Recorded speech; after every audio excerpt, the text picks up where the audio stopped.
c'est parti pour le riz pilaf. Classique, facile à réaliser. Encore une fois, ce qu'il faut, c'est de l'organisation. Donc, j'ai fait suer une échalote. Pour rappel, suer, c'est cuire sans coloration, avec un petit peu de beurre. Échalote ciselée, bien sûr. Chose importante, je sais que je suis méticuleuse, hein, mais quand on cisèle une échalote, on essaye qu'elle soit pas plus grosse que la taille de son riz. Sinon ça ressort, c'est pas joli. Voilà, on montre on sait travailler hein, le jour de l'examen. Donc là, j'ai fait suer mes échalotes. Important, j'ai pesé mon riz et mon bouillon. Donc là, c'est un fond blanc de veau qui m'a servi pour une autre vidéo pour la blanquette. Donc c'est ce qui me reste. Je vous ai expliqué. Avec la blanquette, généralement, on sert généralement le riz pilaf. Donc c'est facile. Je vous mets les quantités, mais on dit que pour un volume de riz, il faut 1,5 fois sa quantité. Alors là, c'est du bouillon de volaille, enfin non, pardon, du bouillon de veau. Maintenant, on peut mettre bouillon de volaille, on peut mettre bouillon de légumes, fumée de poisson, juste de l'eau. Il y a une classe avec qui on avait mis du lait de coco et du jus de citron. Amusez-vous. Donc là, les échalotes, elles sont bien suées, d'accord? Je mets mon riz et je vais venir le nacrer. Alors, ce qu'on appelle nacrer, je ne sais pas si vraiment on va bien le voir. Ouh, magie. En fait, il commence à être un petit peu translucide. Donc ça veut dire nacré.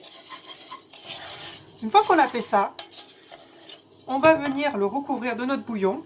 Donc là, j'ai mis 200 g de riz et 350 g de fond blanc de veau. Vaut mieux en mettre voilà, un petit peu moins, et s'il y a besoin, on en rajoute après.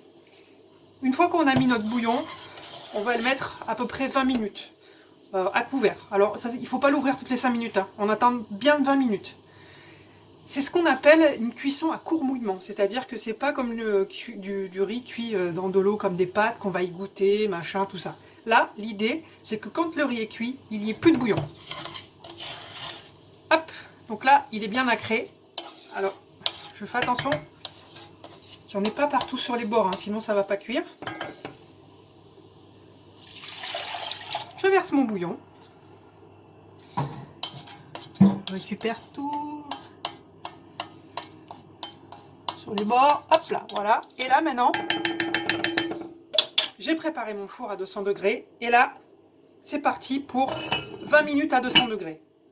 Dans 20 minutes, je regarde, je goûte. S'il n'est pas assez cuit, hop, je remets un petit peu d'eau, un peu de bouillon.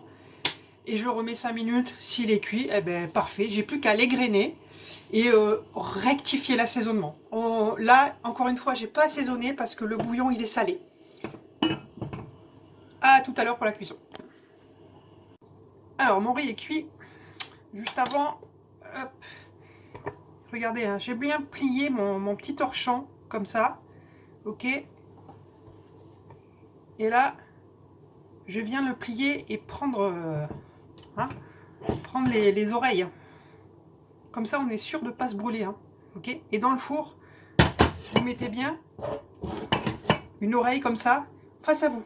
Comme ça, ça vous évite de vous brûler. Et si vous le mettez comme ça, vous ouvrez le four, vous risquez de vous brûler. Ça paraît rien, mais on ne sait jamais. Donc, l'erreur aussi, hein, on vient lever le couvercle avec un torchon. Hop.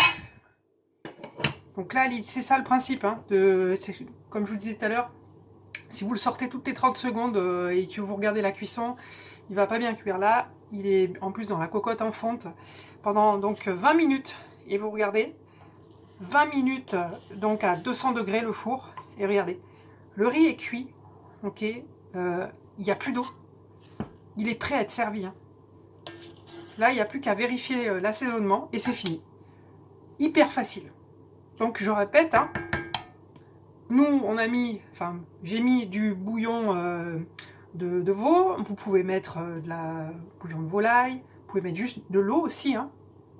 ce que vous voulez, un bouillon de légumes, fumée de poisson, fumée de crustacés, ce que vous voulez. Amusez-vous.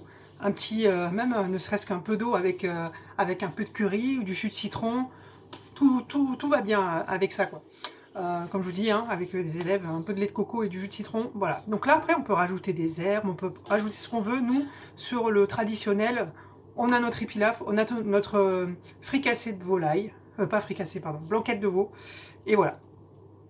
À vous!